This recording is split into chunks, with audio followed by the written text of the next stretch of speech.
नमस्कार, सगळ्यांचं स्वागत आहे बुलेटवाला या माझ्या युट्यूब चॅनलमध्ये. मी तुमचा दोस्त आरजे अक्षय. कोकण दौऱ्यामध्ये 2-3 व्लॉग मी बनवले. फक्त सिंधुदुर्ग जिल्हा मी कव्हर केला आणि त्याच्यानंतर परत म्हटलं थोडं पश्चिम महाराष्ट्रामध्ये यावं. आणि पश्चिम महाराष्ट्रामध्ये फिरत असताना आता मी खूप भारी ठिकाणी आहे, म्हणजे ज्या ठिकाणी आहे ना त्या ठिकाणी जर तुम्ही दर्शन केलं आणि तिथून सुरुवात केली तर म्हणे तुम्ही महाराष्ट्राचे 4 वेळी मुख्यमंत्री बनू शकता, 6 वेळा उपमुख्यमंत्री बनू शकता आणि 2 वेळा आमदार सुद्धा बनू शकता.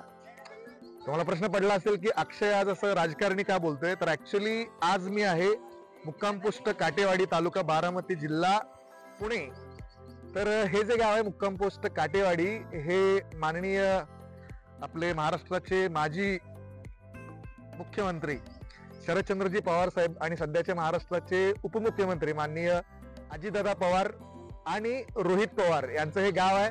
आणि या गावाचं वैशिष्ट्य असं की मागे एक मंदिर आहे आणि मारुतीचं मंदिर आहे आणि या मंदिरामध्येच प्रत्येक जे इलेक्शन असतं त्या इलेक्शनच्या प्रचाराचा जो नारळ आहे तो इथून फोडला जातो.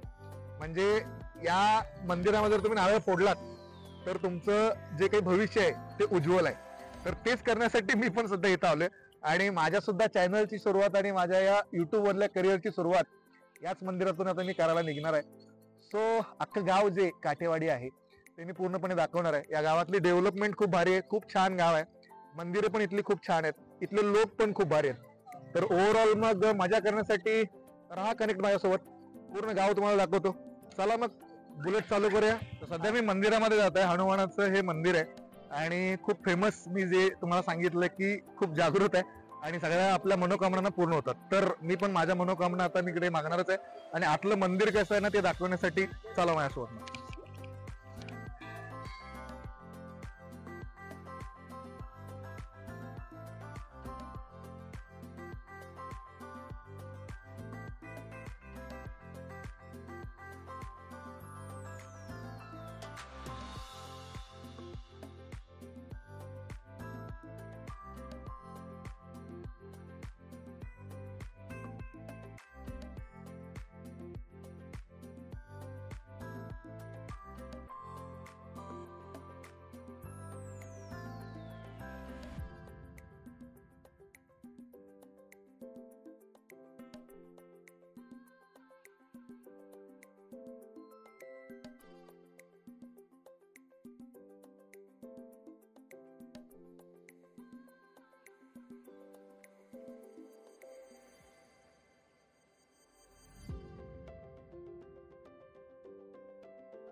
नुकताच मी आता मंदिरामध्ये मारुतीरायाचं दर्शन घेतलं आणि त्याच्यानंतर तिथल्या पुजाऱ्यांशी मी चर्चा केली आणि त्या चर्चेमध्ये मला एक गोष्ट जाणवली की या अगदी मंदिराच्या नजदीकच अजून एक मंदिर आहे आणि ऍक्च्युली हे मंदिर नाहीये. त्यांनी सुद्धा आपल्याला सांगितलं की लोकांचा हा गैरसमज होता, आतापर्यंत गैरसमज होता 2 वर्षापर्यंत, की हेच मंदिर आहे. तर ऍक्च्युली हे मंदिर नाही आहे. तर इथले एक सुभेदार होते, सुभेदार देवकाते म्हणून होते आणि त्यांचं हे समाधी आहे. सुभानजी बळवंतराव देवकाते असे या सुभेदारांचं संपूर्ण नाव होतं. 1707 मध्ये त्यांचा मृत्यू झाला होता आणि त्याच्यानंतर इकडे त्यांची ही समाधी बांधण्यात आली होती. सुरुवातीला असं होतं की हे पूर्ण दगडातलं स्ट्रक्चर होतं आणि वर एक घुमट होता, पण नंतर लोकांनी हे मंदिर समजून तो घुमट काढून याच्यावर ना हा शिखर बनवलेला आहे आणि त्याच्यामुळं लोकांना वाटलं की ही मंदिराचीच प्रतिकृती आहे आणि आतमध्ये देवच आहेत. नंतर मग इतिहासकारांनी शोधून काढलं की ही समाधी आहे.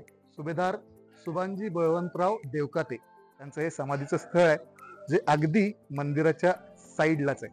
त्यांचा जर इतिहास आपण पाहायचा झाला तर शिवाजी महाराजांच्या काळामध्ये सुपे परगणा जो काही हा एरिया होता, बारामतीच्या जवळच सुपे नावाचं गाव आहे आणि हा पूर्णपणे एक परगणा होता आणि आपण इतिहासात तो वाचलेलाच आहे. तर या सुपे परगण्याचे जे सुभेदार होते ते हे सुभानजी बळवंतराव देवकाते होते, जे इथलेच होते आणि जर सांगायचं झालं तर छत्रपती शिवाजी महाराजांच्या साम्राज्यामध्ये, त्याच्यानंतर छत्रपती संभाजी महाराजांच्या साम्राज्यामध्ये आणि राजाराम महाराजांच्या साम्राज्यामध्ये सुद्धा हा सुपे परगणा खूप मोठा होता. आणि तिथले जे त्यांचे सुभेदार होते ते देवकाते होते. त्यांचं जे काही आत्ताचे इथले मगाशी मी बोलल्याप्रमाणे त्यांचे काही वंशज असतील, म्हणजे बऱ्यापैकी इथे देवकाते सरनेमचे लोक या एरियात राहतात आणि ते त्यांच्याशीच निगडीत असावेत असा अंदाज व्यक्त केला जातो.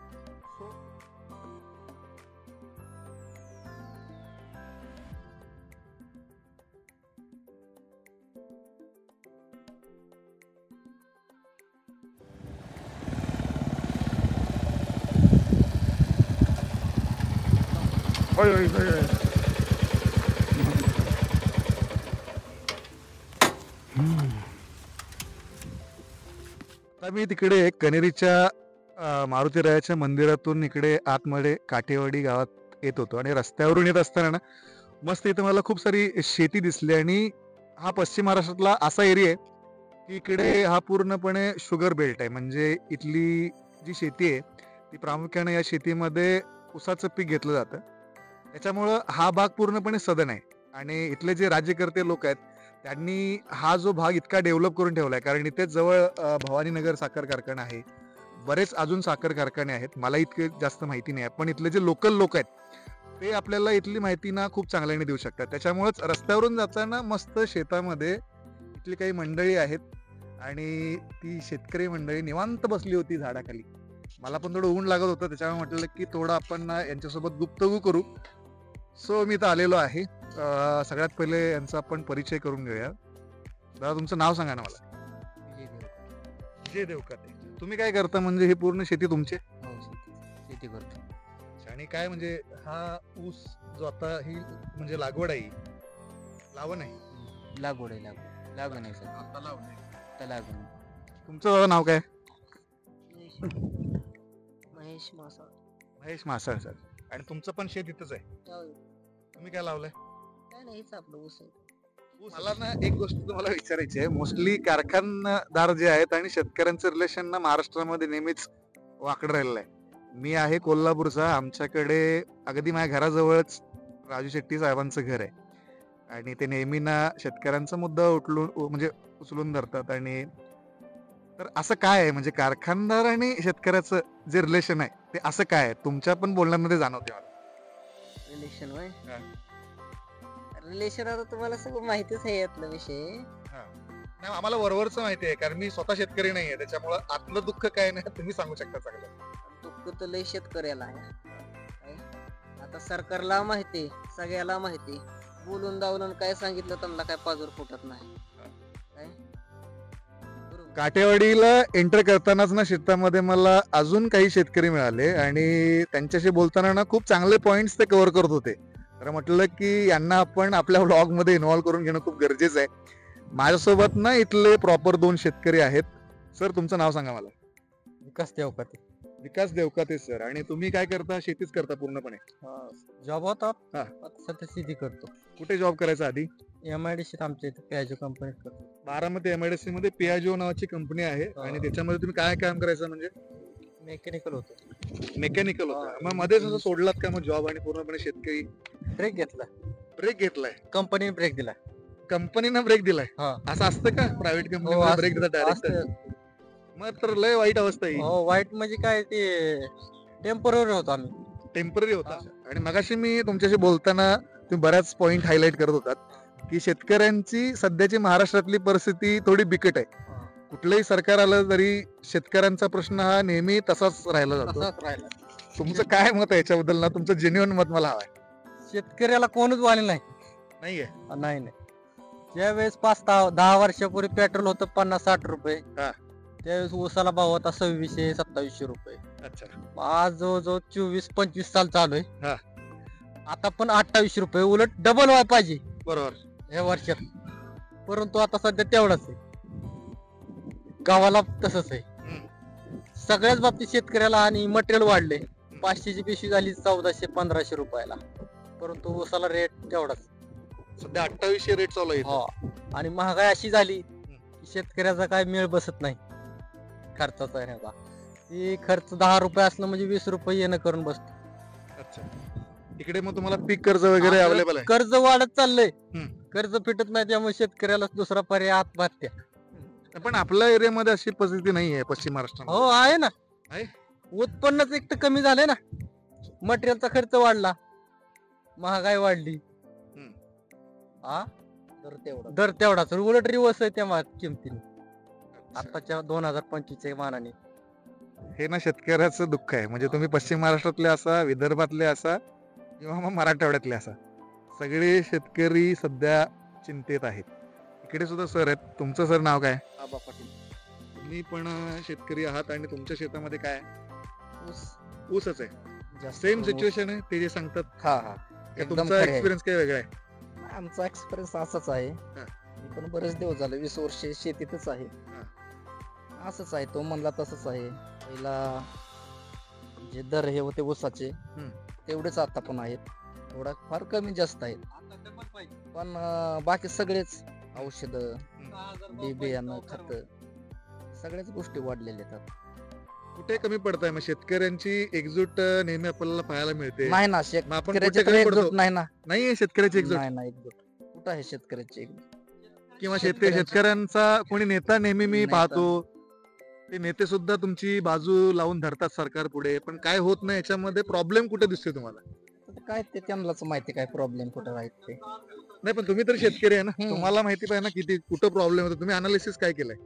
नाही काय ते फक्त अगोदरच बोलतात ना, शेतीला हमी भाव म्हणजे काय ऊसाला, अजून काय बाकीचे धान्य असतील, तिकडे विदर्भ मराठवाड्याला कापूस असेल, ते फक्त हमी भाव म्हणतात. पण ते नाही ना, अच्छा.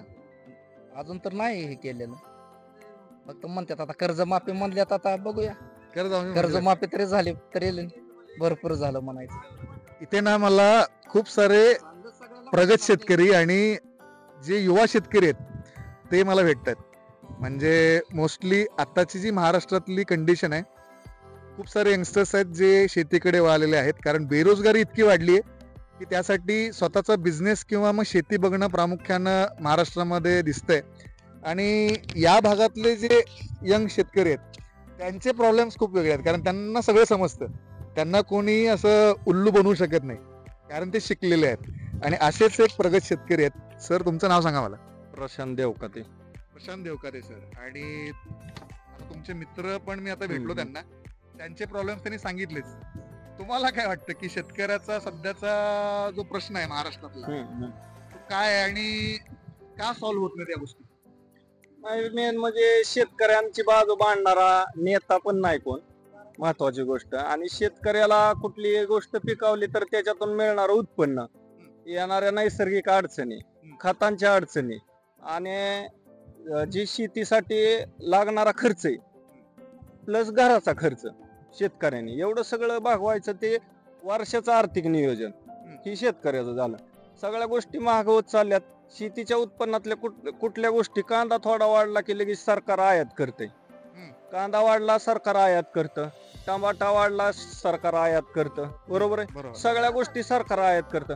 मग शेतकऱ्यांचे तुम्ही 2 पैसे मिळवत म्हणून जाऊ द्या ना बाहेर, होऊ द्या ना निर्यात, मिळू द्या ना 2 रुपये शेतकऱ्याला. शासन प्रत्येक गोष्टीसाठी शेतकऱ्याला मारतोय, प्रत्येक गोष्टीसाठी.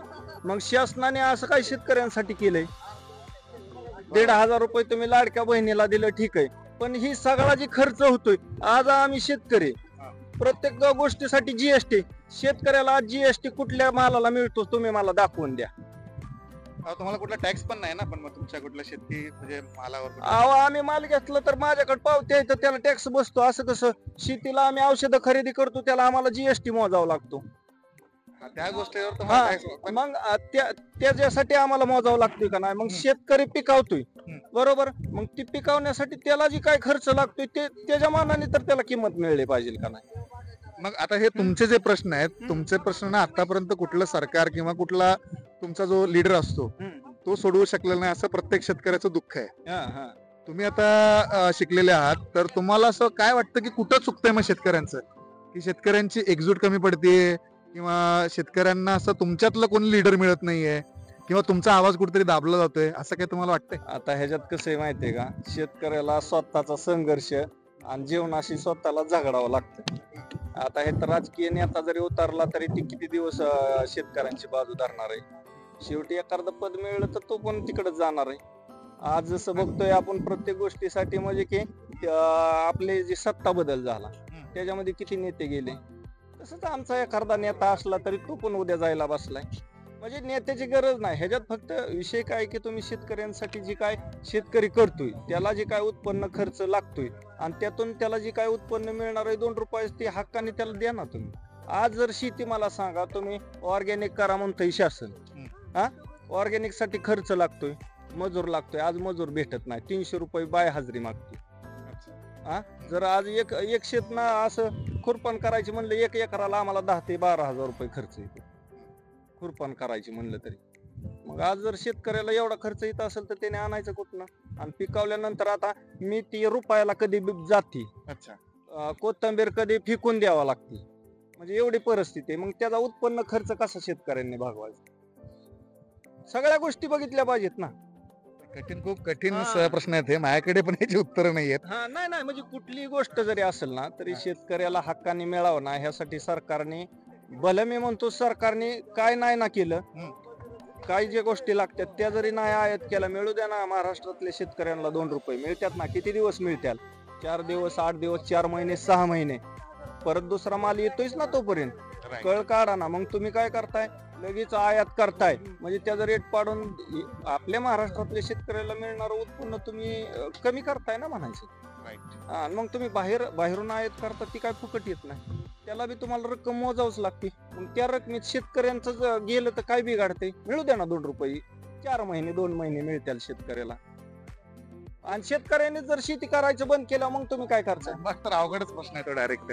खरं अवघड आहे का नाही. पण शेतकरी कशासाठी पिकवतोय, स्वतःचा उदरनिर्वाह आणि त्यातून जे काय उत्पन्न मिळत त्याचा घरचा खर्च होईल तो चालावा. आणि इतर बी आपल्या भारतात जे लोक आहे किंवा महाराष्ट्रात आहे त्यांना बी आपलं खाण्यासाठी मिळावं ह्यासाठी शेतकरी पिकवतोय. आणि तुम्ही ऑर्गॅनिक साठी अवश्य आम्हाला प्रोत्साहन द्या. तुम्ही आम्हाला शासनाने सपोर्ट करावा. 100% आम्ही ऑर्गॅनिक करू. भलं आम्हाला मजूर नाही मिळला तरी आम्ही आणखीन डोकिलिटी लावून काही करता येते त्याच्यावर करू.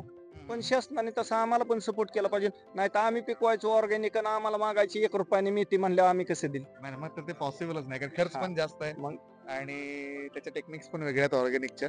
तर आजचा जो सुधारलेला शेतकरी आहे तर त्याचं मत असं आहे की ऑर्गॅनिक जे काही फार्मिंग आहे ते ॲडॅप्टेशन करण्यासाठी ते तयार आहेत. फक्त त्यांना ना सरकारचं पाठबळ मिळणं गरजेचं आहे. आणि त्यांचा कॉन्फिडन्स बघता असं वाटतंय की सगळं माहिती आहे त्यांना, यांना कोणी असं फसवू शकत नाही.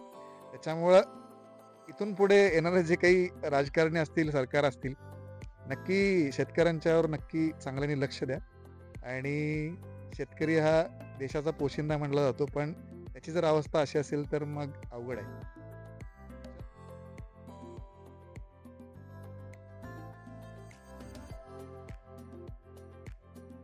फायनली ना मुक्काम पोस्ट काटेवाडी, तालुका बारामती, जिल्हा पुणे या गावामध्ये मी आलोय. आणि या गावातला हा चौक आहे. गावात जर पाहिलं ना आजूबाजूची सगळी परिस्थिती तर इथं ना छोटा कॅनल आहे. आणि या कॅनल मधनं जे पाणी आहे ना ते इथल्या शेतकऱ्यांना आणि गावासाठी पुरवलं जातं. स्ट्रक्चर गावाचं ना खूप भारी आहे. म्हणजे सगळीकडे मला ना एकदम स्वच्छता दिसते. कुठंच ना मला असं घाणेरडापणा अजिबात दिसलेला नाहीये. मोस्टली गावामध्ये तशी दुर्गंधी वगैरे असते पण इथं ती दिसत नाहीये. आणि गावचं जे स्ट्रक्चर आहे ना, म्हणजे झाडं आणि इथले रोड ते खूप भारी आहेत. आणि आता जिथं मी उभा आहे ना, ही जी जागा आहे ही खूप विशेष जागा आहे. आपण बऱ्याच वेळा ही टी व्हीमध्ये वगैरे पाहिली असेल. कारण इथून ज्यावेळी पंढरपूरला तुकोबारायांची पालखी जाते तर त्या पालखीचं जे विश्राम स्थळ आहे ते इथं आहे. जगद्गुरु संत श्रेष्ठ तुकोबाराया पालखी विश्रामगृह असं इथं मंदिर सुद्धा आहे. आणि इथं वास्तव्यास ज्यावेळी असते ही पालखी त्यावेळी इथं मेंढ्यांचं एक रिंगण केलं जातं आणि ती इथली प्रथा आहे जी खूप फेमस आहे. बघूया अजून काही लोक आहेत ना गावातले ग्रामस्थ, त्यांच्याशी आपण चर्चा करूया.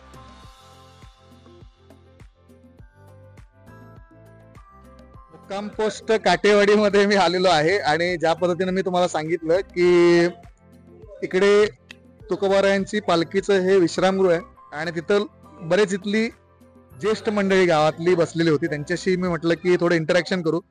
यांच्याकडून चांगली माहिती ना गावाबद्दल अजून कोणी देऊ शकत नाही, कारण हे खूप वर्षापासून इथं राहतात. सर तुमचं नाव सांगा मला. किसन कडणे, काटेवाडी. काटेवाडी. किती वर्षापासून राहता इथं? जन्मलो तिथं तर तुमचं वय किती आहे? आता 73. 73 वय आहे. हा, म्हणजे 73 वर्षापासून हे काका इथं राहतात. तुमच्या आधीचं जे गाव आहे, म्हणजे तुम्ही लहानपणापासून बघत आलाय हा. आणि आत्ताचं गाव, याच्यामधला फरक मला ना थोडक्यात सांगा. अहो काय पहिलं गाव आगंदारी होत. हा. आता सोनं झालंय गावाचं. सोनं झालंय. हा, सोनं झालं म्हणावं लागल का बापू. हा, म्हणजे आता गावातून फिरत असताना मला ना कुठेच असं दुर्गंधी दिसली नाही किंवा असं काही राहिलीच नाही. आमच्या नेत्यांनी सगळं झाडून काढलं, पार आतनं गटार आहे ती या रस्त्याच्या खालनं. नेत्यांचं नाव हे घेत आहेत काका. आणि तुम्हाला मगाशी मी सांगितलं होतं की मुक्काम पोस्ट काटेवाडी हे जे गाव आहे हे माननीय शरदचंद्रजी पवार साहेबांचं गाव आहे, अजितदादांचं गाव आहे, सुप्रियाताई पण इथल्याच आहेत आणि ओव्हरऑल पवार मंडळी जी आहे, पवार फॅमिली ती या गावातली आहे. त्याच्यामुळं त्यांचं इथं काम तर खूप आहे आणि तेच काम आता यांच्याकडून आपण ना ऐकूयात. तर तुमच्या साऱ्या नेत्यांनी कसं गावाचा केलं? पालट केलाय, गावच पालटलं. गाव पालटलंय. हा, सरकारी दवाखाना झाला, कॉलेज हायस्कूल झाले 12वी पर्यंत, हम्म. शाळा मराठी मोठी बांधकाम झाले, दवाखाना आहे अच्छा. का हे ग्रामपंचायत ऑफिस टेबल मधली झाले, सचिवालय बांधलं दादांनी, हॉस्पिटल बांधलं. हॉस्पिटलला जागा दिली आम्ही काही लोकांनी बक्षीस पत्र करून, त्यांनी हॉस्पिटल मोठं चांगलं बांधलं. शेजारच्या आसपासच्या गावातली लोक येतात हॉस्पिटलमध्ये, सगळ्या सुविधा आहेत त्या. MSCBच ऑफिस आणलं इथं, बँक PDC आणली इथं, बँक PDC आणली. हा, 12वी पर्यंत शिक्षणाची सोय केली. अशा बऱ्याचशा सोयी. पाणी महत्वाचं आहे. पाण्याचं मोठं, वॉटर सप्लाय मोठी केली, अच्छा. काही करोड हो. रुपयाचं वॉटर सप्लाय मोठी केली. बऱ्याच सुविधा. कधी येतात का इथे पवार साहेब? हो, येतो. तुम्ही बऱ्यापैकी सगळे लोक पर्सनली भेटलेला असाल ना हो, साहेबांना? हो. दादांचं सारखं महिन्यात दादांना भेटलो, साहेबांना दादाला दादा भेटतो आम्ही, साहेबांना नाही भेटतो. अच्छा. साहेब हाय लेवलचं झालंय त्याच्यामुळे आम्ही दादाला भेटतो. दादा सर्वसामान्य तळागाळातल्या लोकांना भेटतात. साहेब थोडं आय एम समथिंग वाली गोष्ट आहे साहेबाची. गबस की काय मला बोलू दे की नीट ठीक आहे, आपलं ठीक कामापुरतं आहे. सर. असू दे, त्यांच्या तर काय? level खरंच ते ठीक आधी आहे. त्याच्या लेवलला मोठे ते आम्ही लहान लोक तिकडे पोचत नाहीत. ठीक आहे ना, अजितदादा तर भेटतात आधी तुम्हाला. दादा 100% भेटते. येते ते. तुमचं जास्त काम सध्या आता महाराष्ट्रातलं कोणाकडून पडणार आहे? दादाकडनंच का तुमचे आमदार कोण आहेत? दादा दादा आहेत. त्याच्यामुळे तुम्हाला दादांचं डायरेक्ट हा, दादा. कॉन्टॅक्ट होते तर काही विषयच नाही ना मग. पहिले साहेब भेटायचं, हा. पण आता वर सेंट्रल मध्ये गेल्यापासून आमचा संपर्क थोडा कमी झाला. ठीक आहे, पण कोण ना कोण तुमचं काम करते, ते काम दादा करणं महत्वाचं आहे. करतोय, साहेब. ठीक आहे. तुमचं गाव ना नेहमी चर्चेत असतं, कारण या दिग्गज व्यक्तींसाठीच. आताच जे काही इलेक्शन झालं त्या इलेक्शन बद्दल तुमचं मत काय आहे? आता ही 2 फळी नव्हती व्हायला पाहिजे. तेवढंच खटकतंय मनाला की साहेब वेगळं झालं आणि दादा वेगळं झालं, ते थोडं वाईट वाटतं. अख्ख्या महाराष्ट्राला असं वाटतंय, आणि तुम्ही तर त्यांच्या गावातले लोक आहेत, तर तुमचा हा खूप जिव्हाळ्याचा विषय असेल. हो, ते असं नव्हतं व्हायला पाहिजे. अच्छा. दादा आणि साहेब एकाच जागेवर राहायला पाहिजे होती, पण ती काय आता काय. हा, पण दादा आणि साहेब आता 2 दिवसापूर्वी एका मंचावर होते, दोघं जण share हा, करत तशी तुम्हाला आम्हाला दिसायला ती वेगळी, तर बरं ती आहे ती एकच. व्यक्ती 2 असल्या तर पण व्यक्ती जरी 2 असल्या तर जीव मात्र एकच आहे. होते. हे प्रत्येक माणसाला वाटतं. म्हणजे मी नाही नाही, हा. अहो ती आम्हाला वाईट असं वाटतं की वाईट हे राजकारण, पण ती आहे ती एकच. हे ना महाराष्ट्रातल्या प्रत्येक माणसालाही वाटतं. म्हणजे देशातल्या सगळ्या लोकांना वाटतं, महाराष्ट्रात नाही, ऑल इंडियाला वाटतं तसंच. ही व्यक्ती 2 आहेत पण जीव एकच आहे. पण तुम्ही ना पवार साहेबांना आणि दादांना अगदी खूप वर्षापासून ओळखता. पवार साहेबांना जास्त ओळखत असाल तुम्ही.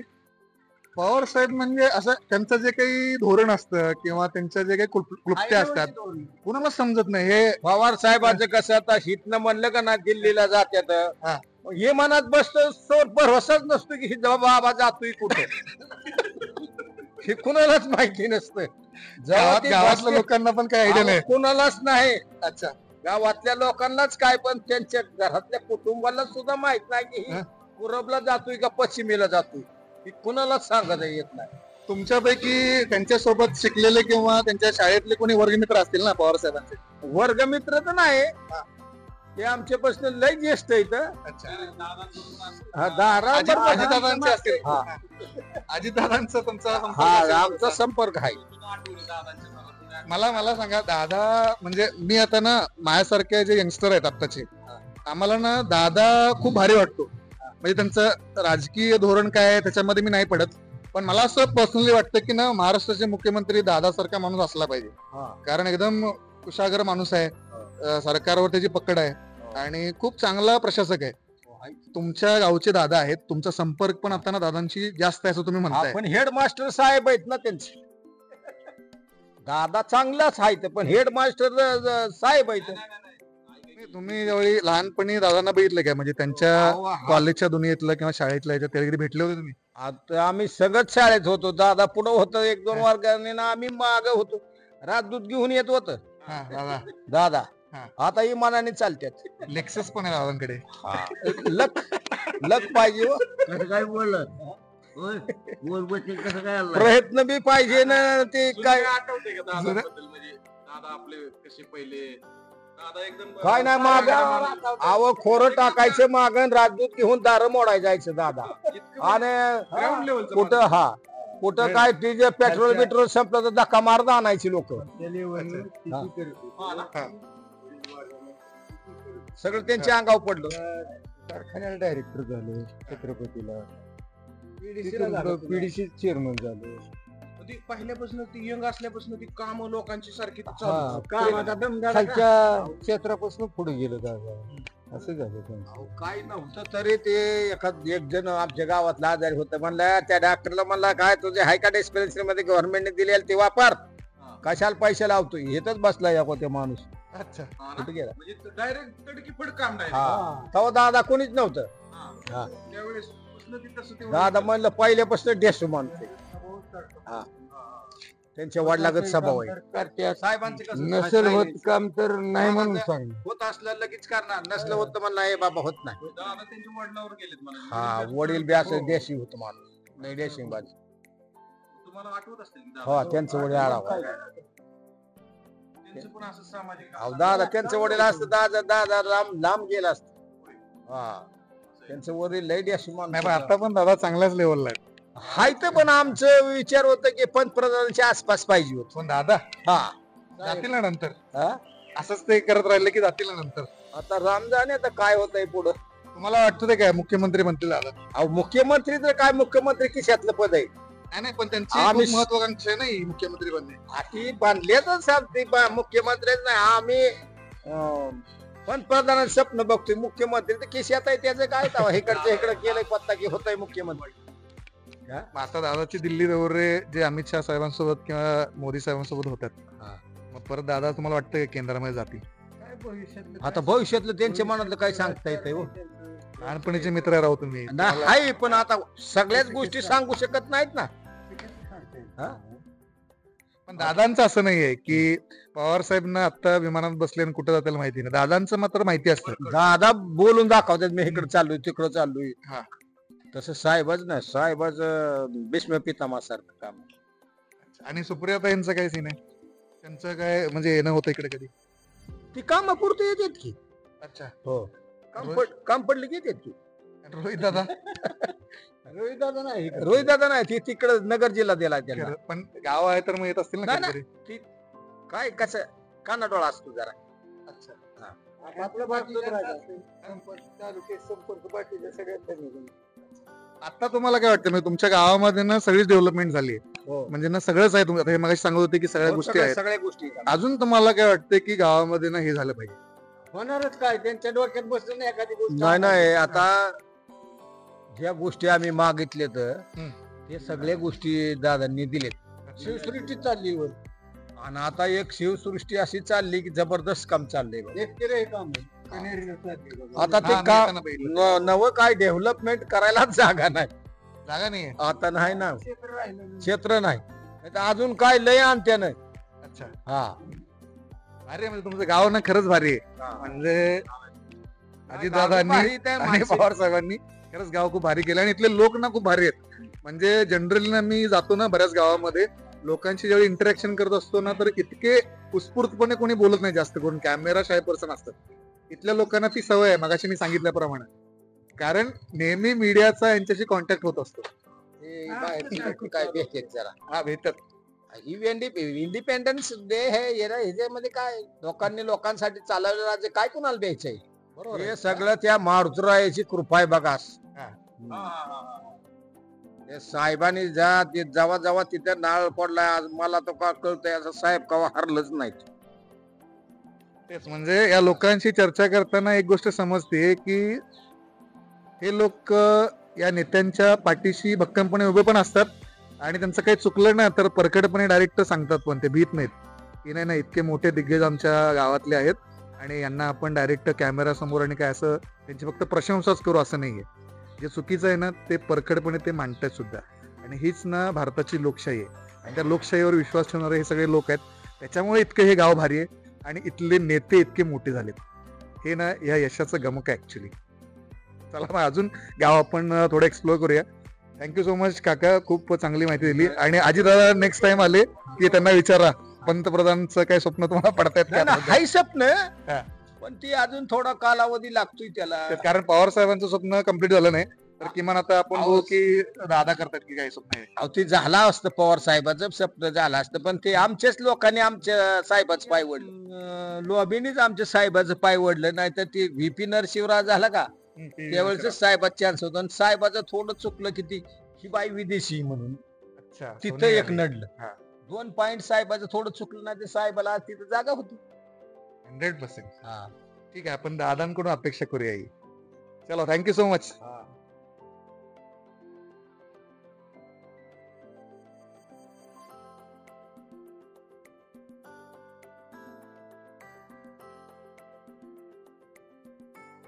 तर ओव्हरऑल मुक्काम पोस्ट काटेवाडी या गावाचं पूर्ण दर्शन मी तुम्हाला करून दिलेलं आहे.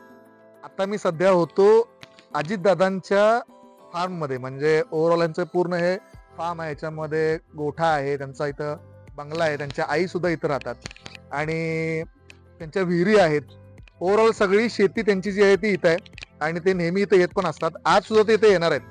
मी आज आलो होतो, आज संध्याकाळी तिकडे येणार आहेत. अजितदादांचं हे मुक्काम पोस्ट काटेवाडी या गावातलं घर आहे. आतमध्ये त्यांचं घर आहे. खूप इथं प्रोटेक्शन आहे, आतमध्ये आपण जाऊ शकत नाहीये आणि शूट पण करू शकत नाहीये, पण बाहेरून मी बऱ्यापैकी गोष्टी दाखवलेल्या आहेत. सो आजचा जो आपला व्लॉग होता तो मुक्काम पोस्ट काटेवाडीचा होता. अजितदादा, शरदचंद्रजी पवार साहेब या सगळ्यांचं हे गाव आहे आणि खूप भारी गाव मला वाटलं.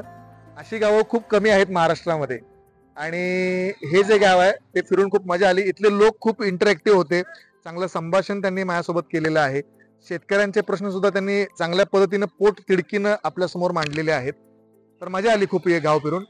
तुम्ही पण कधी इथं आलात ना बारामतीच्या जवळ तर मुक्काम पोस्ट काटेवाडी या गावात तुम्ही भेट देऊ शकता आणि इथली सगळी जी काही मस्त सिनॅरो आहे तो सुद्धा तुम्ही एन्जॉय करू शकता. सो आजचा व्लॉग इथंच समाप्त होतोय, पण तुम्हाला काय करायचंय, तुम्हाला काय करायचंय तर बुलेटवाला हे माझं चॅनल आहे, युट्यूब चॅनल, ते नक्की सबस्क्राईब करायचं आहे. त्याचप्रमाणे RJ अक्की माझं इंस्टाग्राम पेज आहे, त्याला सुद्धा फॉलो करायचं आहे. RJ अक्षय नावाचं माझं फेसबुकचं अकाउंट आहे, त्याला पण फॉलो करा आणि बघत राहायचं आहे बुलेटवाला हे channel with me RJ Akshay. Tata, bye bye, take care.